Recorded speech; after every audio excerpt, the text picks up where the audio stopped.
तर नमस्कार भावांनो, स्वागत आहे आपल्या अजून एक मिनी ब्लॉगमध्ये. आज तुमचा भाऊ मशाल घेऊन सकाळी चौकात गेलेला आहे, कारण की आज आपल्या होती महाराजांची जयंती. त्यामुळे चौकात गेलो पटापटा चालत, आणि मग तिथे गेल्यानंतर आपण मशाल तयार करायला लागलो. आपण मशालमध्ये तेलाचे गोळे टाकलेले, तेवढ्यात आपल्या सायराज भाऊंनी मशालला हार घातला. मग तिथून पुढं आपला विवेक भाऊ शिवगर्जना देत होता. भावाचा आवाज एकदम खतरनाक येत होता, आणि सगळेजण शिस्तीत उभे पण होते तिथं.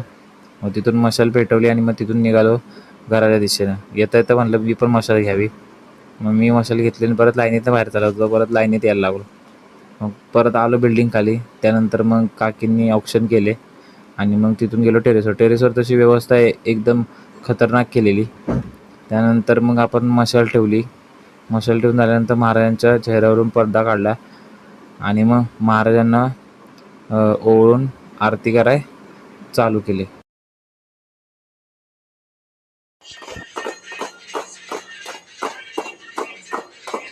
आरती करून मग परत आपण संध्याकाळी गेलो शूट करायला, कारण की आज आपल्या प्रणव भाऊच्या गाडीचं शूट करायचं होतं. तिथं आपला शुभम भाऊ सगळे आलेले.